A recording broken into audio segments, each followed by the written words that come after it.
పూరా లోకల్. నమస్తే, welcome to పురా లోకల్. ప్రస్తుతం మనం సోషల్ యాక్టివిస్ట్ అడ్వకేట్ మారేడు మోహన్ తోటి ఉన్నాము. గోవుల అక్రమ రవాణా, ఎన్ని దాడులు జరిగినా, అంటే ఒకరిపైన ఒకరు ఎన్ని దాడులు చేసుకున్నా, ఒకరిపైన ఒకరు ఎన్ని కేసులు పెట్టుకున్నా ఇవి ఆగట్లేదు. రీసెంట్గా చూసుకుంటే సోను సింగ్ అనే వ్యక్తి పైన గోవులను కాపాడడానికి వెళ్ళినప్పుడు ఇబ్రహీం అనే వ్యక్తి కాల్పులు జరిపాడు. మరి ఈ అక్రమ రవాణాలు, గోవధలు జరగకుండా ఉండాలంటే ఎలాంటి చర్యలు తీసుకోవాలంటారు? అసలు ఈ గోవధ అనేది గోవును జాతీయ జంతువుగా ప్రకటించేదాకా ఈ అక్రమ రవాణా కానీ గోవధ కానీ ఆగదు. ఇప్పుడు గోవధకు సంబంధించి క్లియర్ కట్ చట్టాలు ఉన్నాయి. ఏపీ కౌస్లాటర్ యాక్ట్ అని కానీ లేదా యానిమల్ క్రూయల్టీ యాక్ట్ కానీ సంబంధించి క్లియర్గా ఒక సర్టన్ వయసు దాటినటువంటి ఎద్దులు లేదా బఫెల్లోకి సంబంధించినటువంటి బర్రెలు, దున్నపోతులు అవి కట్ చేయవచ్చు అని ఉంది. ఆవు కట్ చేయడానికి లేదు. అయితే క్లియర్ కట్గా దీనికి ఒక క్రైటీరియా ఉంది. పళ్ళు ఊడిపోవడం అనేది లేదా 14 ఏళ్ళ వయసు దాటం అనేది వెటర్నరీ డాక్టర్ క్లియర్ కట్గా సంతకం చేసి దాన్ని ప్రాపర్గా చెక్ చేసి దాన్ని సైన్ చేసి దాన్ని స్టాంపింగ్ చేసి ఇస్తేనే అది మాత్రమే కట్ చేయవచ్చు అని చెప్పి ఉంది. అయితే ఈ రూల్స్ అన్నింటినీ తుంగల దొక్కి ఒకవేళ వెటర్నరీ డాక్టర్ దగ్గర సంతకాలు తీసుకుని సర్టిఫికేషన్ తీసుకున్నప్పటికీ కూడా అది లేగ దూడల్ని, వ్యవసాయానికి పనికొచ్చేటటువంటి దూడల్ని కూడా తీసుకెళ్ళి అక్రమ రవాణా చేసి కట్ చేస్తారు. ఇక రవాణా ఎందుకు ఆగుతలేదంటే దాన్ని పనిగట్టుకొని గోజాతిని అంతరింపజేయాలని చెప్పి కసితోటి చేస్తున్నప్పుడు ఎట్లా ఆగుతావి? ఆగవు అవి. దానికి తోడు ధనార్జన.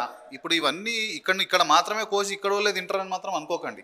ఇవి బంగ్లాదేశ్ లాంటి పాకిస్తాన్ లాంటి దేశాలలో కూడా, ముఖ్యంగా పాకిస్తాన్ కాదు కానీ బంగ్లాదేశ్ లాంటి దేశాలకు కూడా అక్రమ రవాణా జరుగుతుంది.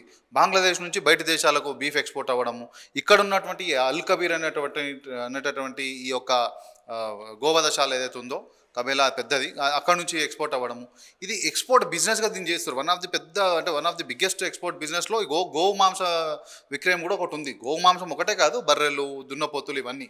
కాకపోతే పర్టికులర్గా మా అబ్జెక్షను కేవలం గోవుకు సంబంధించి ఎందుకు అంటున్నామంటే, మీరు యాక్టర్లు కూడా చూడవచ్చు, లా మేకర్స్ ఎవరైతే ఉన్నారో దాంట్లో క్లియర్ కట్గా వ్యవసాయానికి పనికొచ్చేటటువంటి ఆవులను, ఎద్దులను కోయకూడదని చెప్పి క్లియర్ కట్గా పెట్టడం జరిగింది.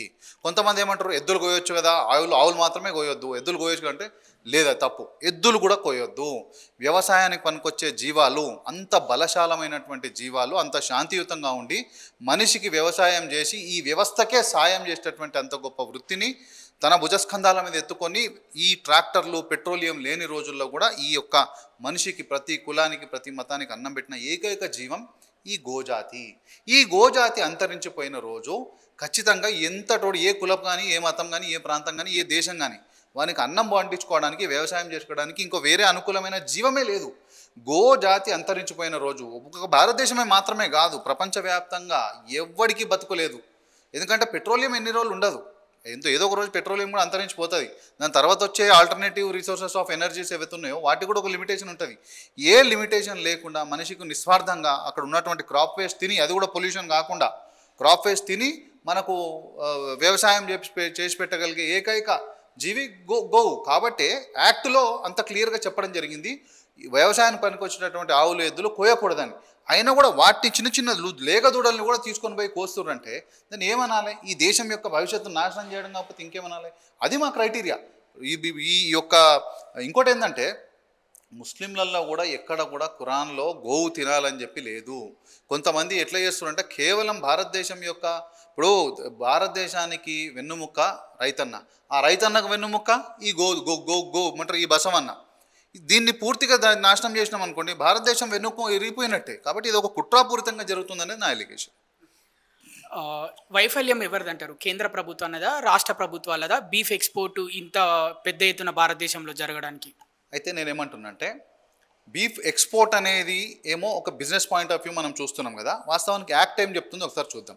ఆర్టికల్ 48 ఆఫ్ ఇండియన్ కాన్స్టిట్యూషన్, రాజ్యాంగంలో ఆర్టికల్ 48 ఏం చెప్తుందంటే, గో సంరక్షణకు కావాల్సినటువంటి చర్యలు ఏవైతే ఉన్నాయో ఆ చర్యలు తీసుకోవడానికి రాష్ట్ర ప్రభుత్వాలు చట్టాలు చేయాలి, ఏమంటారు కఠినతరమైనటువంటి చట్టాలు చేయాలి, ఆ చట్టాలను అమలుపరచాలని చెప్పి ఆర్టికల్ 48 చెప్తుంది. ఇక్కడ ఈ యొక్క చట్టాలు ఏవైతే ఉన్నాయో దేశవ్యాప్తంగా అన్ని రాష్ట్రాల్లో లేవు, కొన్ని రాష్ట్రాల్లో మాత్రమే ఉన్నాయి. మిగతా రాష్ట్రాల్లో చేయవలసి ఉంది. ఆ బాధ్యత పూర్తిగా రాష్ట్ర ప్రభుత్వాలకి ఇచ్చింది. కాబట్టి గోవంశ హత్య అనేది కంప్లీట్గా రాష్ట్ర ప్రభుత్వాలకు సంబంధించినటువంటి అంశం. ఎందుకంటే ఒకవేళ ఆ అంశం కేంద్ర ప్రభుత్వం చేతులకు తీసుకున్నప్పటికీ కూడా దీని ఎగ్జిక్యూషన్ ఏదైతే ఉందో, దాన్ని అమలు పరచడానికి ఏదైతే ఉందో దానికి పోలీస్ సహాయం కావాలి. ఆ పోలీస్ సహాయ సహకారాలు అనేవి మళ్ళీ రాష్ట్ర ప్రభుత్వం చేతుల్లోనే ఉంటాయి. హోంశాఖ ఏదైతే ఉంటుందో స్టేట్కి సంబంధించిన పోలీసు, అది మళ్ళీ రాష్ట్ర ప్రభుత్వం చేతిలోనే ఉంటుంది. కాబట్టి ఇది రాష్ట్ర ప్రభుత్వం నిర్వహించిన ఈ యొక్క చర్యలు ఏవైతే ఉన్నాయో గోరక్షణ అనేది, ఇది రాష్ట్ర ప్రభుత్వం యొక్క బాధ్యత. ఇది కేంద్ర ప్రభుత్వం సంబంధించి బీఫ్ ఎక్స్పోర్ట్స్ ఏవైతే అంటున్నారో, బీఫ్ ఎక్స్పోర్ట్స్కు సంబంధించి క్లియర్ కట్గా కింద ఎప్పుడైతే రాష్ట్ర ప్రభుత్వము చర్యలు తీసుకొని సరైన చర్యలు తీసుకొని దానికి ఇచ్చినటువంటి గైడ్ లైన్స్ నామ్స్ ఏవైతే 14 years ఏజ్ లేదా ఒట్టిపోయినటువంటి ఆవులు ఏవైతే ఉంటాయో, పళ్ళు ఊడిపోయినటువంటి ఆవులు, వ్యవసాయానికి పనికిరాని ఆవులు ఉంటాయో అవి మాత్రమే కటింగ్ చేసి ఒకవేళ తీసుకొని పోతే బీఫ్ ఎక్స్పోర్ట్ ఎంత జరిగితే అంత జరుగుతుంది. ఏముంది బీఫ్ ఎక్స్పోర్ట్ అంటే కేవలం ఎద్దులు మాత్రమే పోయారు, బర్రెల్ని, దున్నపోతుల్ని, సచ్చినాయి, బతికినాయి అన్నీ చేసి అమ్ముతారు. మేమేమంటున్నాం అంటే బీఫ్ ఎక్స్పోర్ట్ చేసుకోరా భయ్, కాదంటలేం మేము. కానీ వ్యవసాయానికి పనికొచ్చేటటువంటి జీవాలను మనం అంతరింపజేసుకుంటే మన మనుగడకే ప్రమాదం. అది దట్ ఈజ్ అవర్ కన్సర్న్. అలాగే జాతీయ జంతువుగా ప్రకటించాలని మీరు చెప్తున్నారు. జాతీయ జంతువు ప్రకటించాలి అంటే రాష్ట్ర ప్రభుత్వాల అనుమతి కూడా, అంటే ఇక్కడి నుంచి కూడా అది ఆర్డినెన్స్ వెళ్ళాలి, అక్కడి నుంచి కేంద్ర ప్రభుత్వంలో కూడా బిల్లు పార్లమెంట్లో పెట్టాలి. అంటే అందరూ ఏకమవుతేనే దేశంలో అది అమలయ్యే అవకాశం ఉంటుందా? వాస్తవానికి నేను చెప్తున్నాను కదా, చట్టాలు ఎన్నన్నా తీసుకురావచ్చు, ఎగ్జిక్యూషన్ ఈజ్ ఇంపార్టెంట్. ఇప్పుడు ఏదైతే మన యూనిఫామ్ సివిల్ కోడ్ అంటున్నారు, లేకపోతే ముగ్గురు పిల్లల సంతానం సంబంధించినటువంటి చట్టం ఎప్పటి నుంచో ఉంది జనాభా నియంత్రణకు సంబంధించి. మరి కంటలేరా 5-6 మందిని కంటలేరా అంటారు కదా. అట్లా కనేటోళ్ళు కూడా ఉన్నారు, సిటీలో ఉన్నారు, ఊర్లలో ఉన్నారు, అన్ని మతాల్లో అన్ని కులాల్లో ఉన్నారు. కాకపోతే నేనేమంటున్నా అంటే ఎగ్జిక్యూషన్ అనేది ప్రాక్టికాలిటీ చూడాలి. ప్రాక్టికాలిటీ ఎవరి చేతిలో ఉంది గోరక్షణ విషయంలో అంటే రాష్ట్ర ప్రభుత్వాల చేతిలో ఉంది. రాష్ట్ర ప్రభుత్వాలేమో ఇవేమో బుజ్జగింపు రాజకీయాల కోసము ముస్లిం అపీస్మెంట్ పాలిటిక్స్లో వాడి వీళ్ళు వాటిని పట్టించుకుంటలేరు. వాటిని పట్టించుకోకపోవడం వల్ల హిందువుల మనోభావాలు దెబ్బతింటున్నాయి. ఇప్పుడు నేను సూటిగా ఒక ప్రశ్న అడుగుతా బ్రదర్. ఇప్పుడు వినాయకుల పండుగ వస్తుంది. వినాయకుల పండుగ అప్పుడు మనం అందరం అక్కడ పక్కన నమాజ్ జరుగుతుంటే దాన్ని గౌరవించి మన మతాన్ని పాటించాలి, పక్క మతాన్ని గౌరవించాలి. దాన్ని గౌరవించి నమాజ్ జరిగినప్పుడు సౌండ్ బంద్ చేస్తాం. బంద్ చేయాలి కూడా, తప్పులేదు. మత సామరస్యం అనేది మంచిది, అవసరం కూడా. కానీ మరి అదే ముస్లింలు గోవంశానికి గోవధ విషయానికి వచ్చేస్తే మాత్రము వాళ్ళు దాన్ని పట్టించుకుంటలేరు. అంటే మరి మేము పాటించినప్పుడు మరి మీరు కూడా పాటించాలి కదా. మీరు పాటిస్తేనే ఆ సోదరభావం అనేది నిర్మాణం అవుతుంది కదా, సెక్యులరిజం అనేది నిలబడుతుంది కదా. మేమేం అదే అడుగుతున్నాం. మేము ఇంత చిన్న విషయాన్ని కూడా మేము ఇప్పుడు వాస్తవానికి మైకులలో పూజలు, పాఠాలు, దేవుని పాటలు కానీ, నమాజులు కానీ, చర్చిలో ప్రార్థనలు చేయాలని ఎక్కడా లేదు, ఏ మతంలో లేదు. ఎందుకంటే మైకులు అనేటివి 100-150 సంవత్సరాల క్రితం వచ్చింది. కానీ ఆయన కూడా పెట్టినప్పటికీ కూడా దాన్ని కూడా గౌరవించి ఇక్కడ వినాయకుని దగ్గర మండపాలలో మన పిల్లలు పాటలు బంద్ చేయడం, ఇట్లా అనేక సందర్భాల్లో మనం చూస్తుంటాం. మరి అదే గోవంశంలో, గోజాతిలో గోవు పైన మేము 30 దేవతలు చూస్తున్నప్పుడు ఆ గోవుని చంపకండి, ఆ గోవు పైన మీరు బక్రీద్ సమయంలో గోవులను కోయకండి, ఆ గోవుకు సంబంధించినటువంటి వ్యాపారాలు దానికి సంబంధించి మీరు తింటున్నారంటే గుట్టుగా కొన్ని ప్రాంతాల్లో ముస్లిం డామినేటెడ్ తింటారు, ఓకే, నేను కాదంటలేం, దాని అన్నిటిని మనం ఆపలేం. కానీ పని కట్టుకొని ఈ గోజాతిని అంతరింపజేసే విధంగా స్మగ్లింగ్ చేసుకుంటా, దాన్ని అడ్డుకున్న వాళ్ళపైన కాల్పులు జరుపుకుంటా అంటే అది ఎంతవరకు కరెక్ట్? అంటే ఇప్పుడు మాకు మాత్రమే మత సామరస్యమా, మరి వాళ్ళకి మత సామరస్యం అవసరం లేదా? అందరూ పాటిస్తేనే కదా మత సామరస్యం. సో అది మా కన్సర్న్. ఇంకోటి, సోనూ సింగ్ పైన కూడా మొన్న ఏమంటారు, ఆ పిల్లోడు ఏదో 5 లక్షల రూపాయల డీల్ మాట్లాడినందుకు కాల్చి చంపారు అని అంటారు. ఎవడన్నా వాడు ఆ పిల్లోడు కొన్ని సంవత్సరాల నుంచి చేస్తున్నాడు, ఇంట్లో కరెక్ట్ తిండి కూడా తినలేని పరిస్థితి. ఆ పిల్లాడు 5 లక్షల డీల్ మాట్లాడినట్లు ఎట్లా అనుకుంటారు? సరే, ఒకవేళ వీళ్ళ ఎలిగేషన్ ఈ మెయిన్ స్ట్రీమ్ మీడియాలో కొన్ని చూసినా నేను, టీవీనైనా దాంట్లో కొంచెమైనా ధమాకు ఉండాలి, కొంచెం ఏ స్టోన్ కన్నా. ఏది పడితే అది వేసేసుడు కాదు, గవర్నమెంట్ ఉంది కదా, గవర్నమెంట్ చెప్పింది కదా అని. వాని ఇంట్లో పోయి పరిస్థితి చూడండి. 5 లక్షలు తీసుకునే పరిస్థితి ఉంటే వాళ్ళ నీళ్ళు అట్లా ఎందుకు ఉంటుంది? కార్లో తిరిగేటోడు వాడు మా దళిత జాతికి చెందినటువంటి వాల్మీకి బిడ్డ. అట్లా అమ్ముడుపోయే బుద్ధులు మాకు లేవు.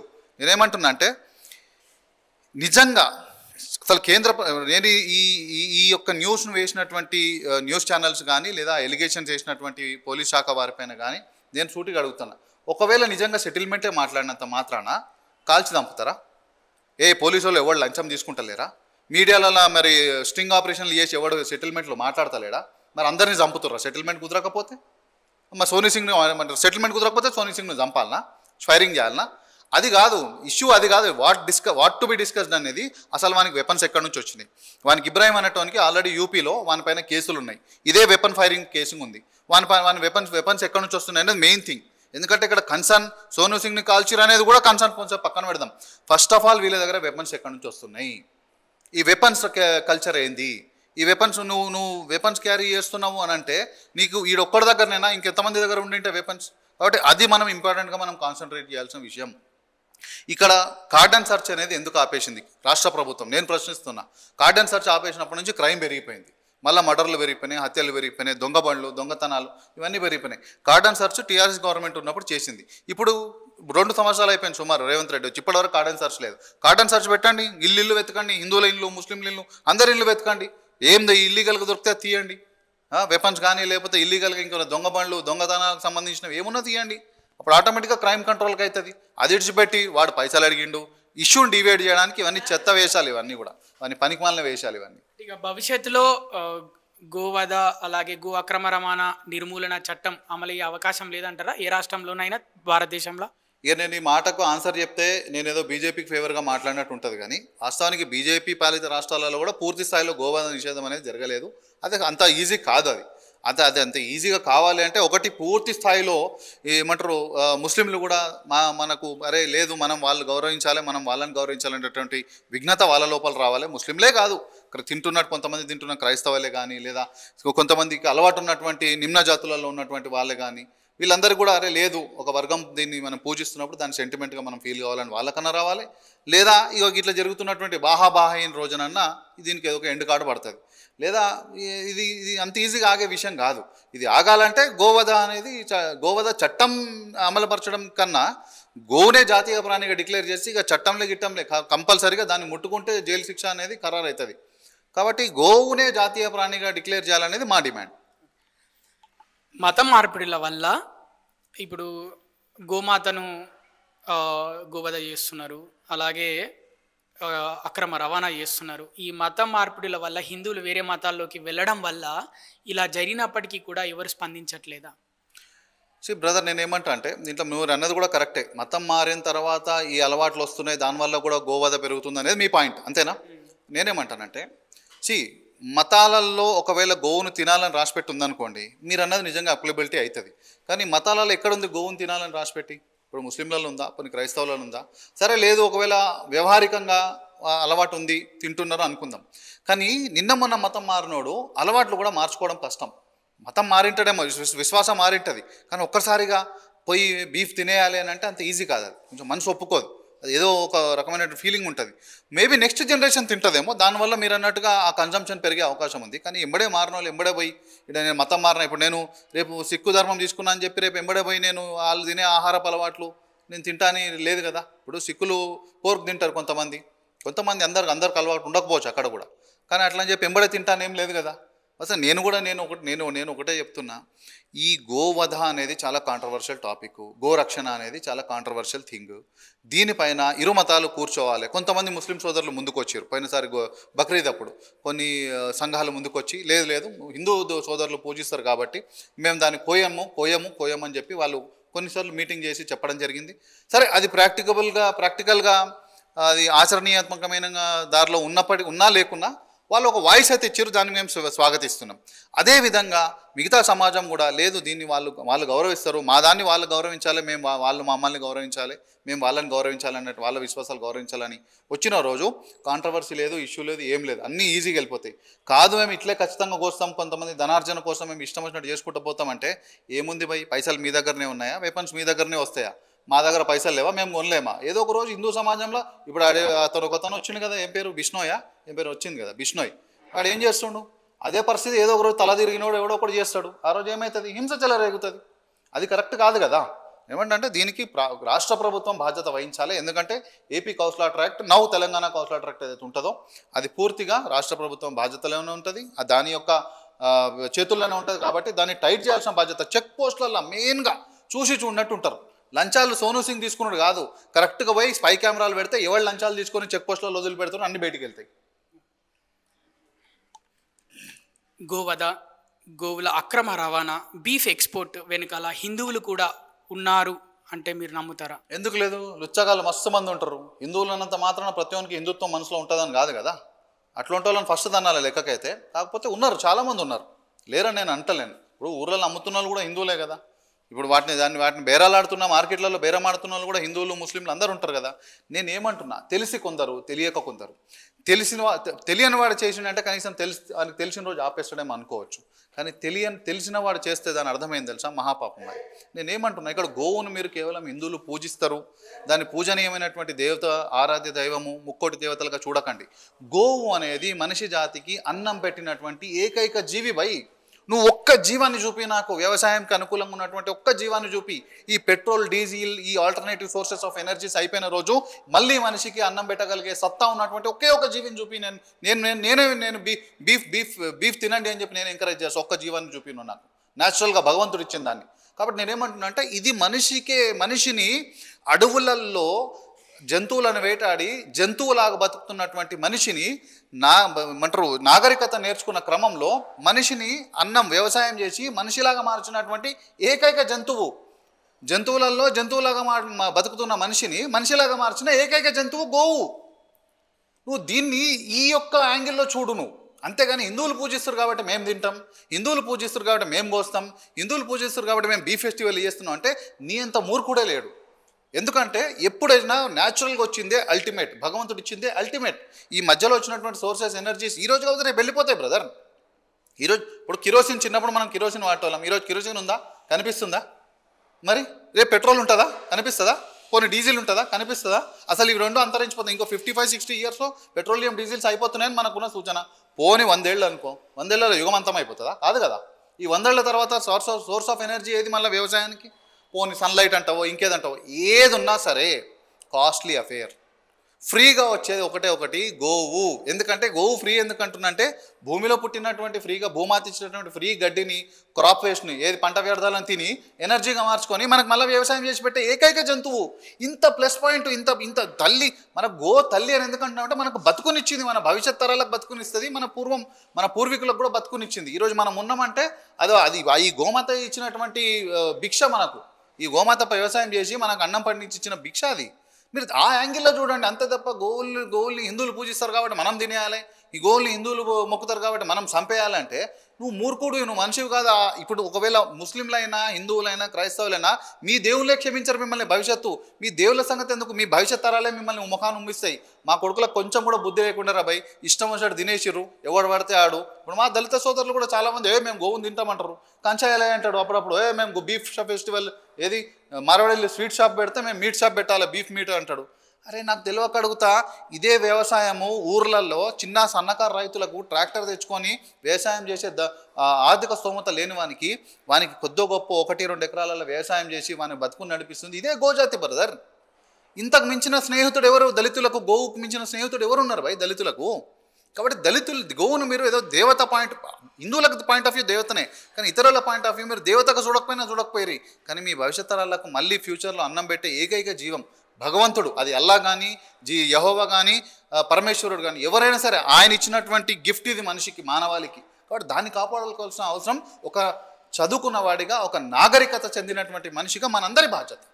ఇక చివరి ప్రశ్న, కృత్రిమంగా పాలు తయారవుతున్నాయి, ఆ ధైర్యమేనా? అంటే ఫ్యూచర్లో మాకు గోవులు లేకున్నా, గేదెలు లేకున్నా, పాల ఉత్పత్తిని చేసే ఎలాంటి జంతువు మాకు లేకపోయినా వాటి అవసరం లేదు, కృత్రిమంగా మేము పాలను తయారు చేసుకుంటాము అనే ధైర్యం వల్లనేనా ఈ విధంగా గోవధలు జరుగుతున్నాయి అని అనుకుంటున్నారు? వాస్తవానికి సైంటిఫిక్గా మనిషి తల్లిగా ఆరోగ్యం కనుక మంచిగా ఉంటే మొదటి 6 నెలల నుంచి సంవత్సరం వరకు తల్లిపాలు వస్తే సరిపోతుంది. ఇక తర్వాత ఏ పాలు తాగకపోయినా ఏం కాదు. గోపాలు ఇవన్నీ తర్వాత అడిషనల్ ఇంకా బోన్కి ఇంకా హై కాల్షియం కోసము, ఇంకా మనిషి బేబీ అనేది బలంగా పెరగడానికి. వాస్తవానికి పాలు తాగకపోయినా ఏం కాదు. తల్లిపాలు కనుక సమృద్ధిగా వస్తే, తల్లిపాలు సరే కరెక్ట్గా కనుక తాగలిగితే అది మోర్ దాన్ ఇనఫ్. కానీ నేను అడిగే ప్రశ్న ఏంది, కృత్రిమంగా పాలు మాత్రమే చూస్తున్నావు, దానికి ఆల్టర్నేటివ్ క్వశ్చన్ అడిగిరు మీరు కూడా. కానీ ఇదే కృత్రిమంగా మనం తయారు చేసుకున్న పెట్రోలు, డీజిల్ ఏదైతే ఉందో ఇది లేని రోజు అప్పుడేంది, దానికి ఏముంది నీ దగ్గర ఆన్సర్? నేను అడుగుతున్నా ఉల్టా మిమ్మల్ని. పాల సంగతి వదిలేయండి, వాస్తవానికి పాలు అవసరమే లేదు బ్రదర్. కానీ ఇవి లేని రోజు నేను అడుగుతున్నా మిమ్మల్ని, నెక్స్ట్ ఆల్టర్నేటివ్ ఏంది? అది ముస్లింలకైనా, క్రైస్తవులకైనా, హిందువులకైనా, ఎవరికైనా సరే. ఎలక్ట్రిక్ వెహికల్స్ వస్తున్నాయి కదా. Electrical vehicle cost of electrical vehicle ఎంత చెప్పండి? నార్మల్ వెహికల్ 70,000 లక్ష రూపాయలకు వస్తుంది, ఎలక్ట్రికల్ వెహికల్ 2 లక్షలకు వస్తుంది. ఇదే ఫ్యూచర్లో ఎలక్ట్రికల్కి సంబంధించినటువంటి ఏదైతే మెటీరియల్ వాడతారో ఆ మెటీరియల్ కూడా తగ్గిపోతున్న రోజు కాస్ట్ ఆఫ్ ప్రొడక్షన్ ఇంకా పెరిగిపోతుంది. ఆ రోజు పరిస్థితి ఏమొస్తుంది తెలుసా? ట్రాక్టర్లకు బ్యాటరీలు వేసి ఎలక్ట్రికల్ నడిపించాలి, లేదా ఇంకేదైనా వేసి నడిపించాలన్న రోజు అన్నం ముద్ద పండియడం కోసం ఆస్తులు అమ్ముకోవాల్సి వస్తుంది. ఆ రోజు ఏంది పరిస్థితి? చెప్పండి. కిలో బియ్యం కోసము ₹1,00,000 పెట్టి కొనాల్సి వస్తుంది. కొట్టారా మీరు? మీ భవిష్యత్తుకి ఇదేనా మీరు ఇచ్చే గిఫ్ట్? ఇదేనా మీరు నేర్చుకున్న చదువుతోటి మీరు ఇచ్చే భవిష్యత్ తరాలకు ఇచ్చే గిఫ్ట్కి ఇదేనా? చెప్పండి మరి. నేను అడుగుతున్నా కదా. ఎలక్ట్రికల్ వెహికల్స్ వస్తుంది, సోలార్ ఎనర్జీ వస్తుంది, హైడ్రో పవర్ వస్తుంది, అంతా ఓకే, బాగుంది. ఇవన్నిటికీ కాస్ట్ ఆఫ్ ప్రొడక్షన్ టెక్నికాలిటీ ఎంత ఉంది? అరే కళ్ళ ముంగల అదేమంటారు, సంకల పిల్లిని పెట్టుకొని ఊరంతా వెతికినట్టు కళ్ళ ముంగల దేవుడిచ్చిన వరాన్ని ముంగల పెట్టుకొని 4 కాలాల్లో తల్లి రూపంలో ఉన్న దాని జీవాన్ని ముంగల పెట్టుకొని ఎలక్ట్రికల్ వెహికల్ లేకపోతే సోలార్ ఎనర్జీ లేకపోతే పెట్రోలియం ఎనర్జీ అంటే వీడు మనిషా లేకపోతే వీడే జంతువా? అసలు నాకు అర్థమవుతలేదు. మీరు చెప్పండి మరి. ఎలక్ట్రికల్ ఎనర్జీస్ లేదు సోలార్ ఎనర్జీస్ ఎన్ని రోజులు ఉంటాయి? సూర్యుడు ఉన్నంత వరకు సోలార్ ఎనర్జీ ఉంటుండొచ్చు, కానీ సూర్యుడు సంబంధించి ఆ టెక్నాలజీ ఉంటుందో అదెంత కాస్ట్లీ ఉంటుంది. ఆ టెక్నాలజీని నార్మల్ సన్నకారు రైతు అనేటోడు ఎఫోర్డబుల్ చేయగలుగుతాడా? మోయగలుగుతాడా? దాన్ని భరించగలుగుతాడా? ఆడ భరించలేని రోజు వ్యవసాయం వదిలేస్తాడు. అట్లానే సన్నకారు రైతులు 80% సన్నకారు రైతులు ఈ దేశంలో, వాళ్ళందరూ వ్యవసాయం వదిలేసిన రోజు మరి ఈ అన్నం ఏడు నుంచి వస్తుంది? అదే నేను చెప్తుంది. అన్న ముద్ద కోసం ఆస్తులు అమ్ముకోవాల్సిన రోజులు వస్తాయి గోవు కనుక అంతరించిపోతే. రైట్. మరి ఇది సోషల్ యాక్టివిస్ట్ అలాగే అడ్వకేట్ మారెడ్ మోహన్ ఏమంటున్నారంటే, గోవు అనేది కేవలం పాలు ఇచ్చేది మాత్రమే కాదు, అది మన కుటుంబంలో ఒక సభ్యునిలాగా, ఒక భాగము. ఒకప్పుడు మన ఇంట్లో మన పుట్టిన బిడ్డలాగా చూసుకునేవారు మన గతంలో పోయిన తరం వాళ్ళు. ఇప్పుడు కూడా అలానే చూసుకుందాము అని చెప్తున్నారు. కెమెరామెన్ సత్యతో హైదరాబాద్ నుంచి కృష్ణబాల, పూరా లోకల్.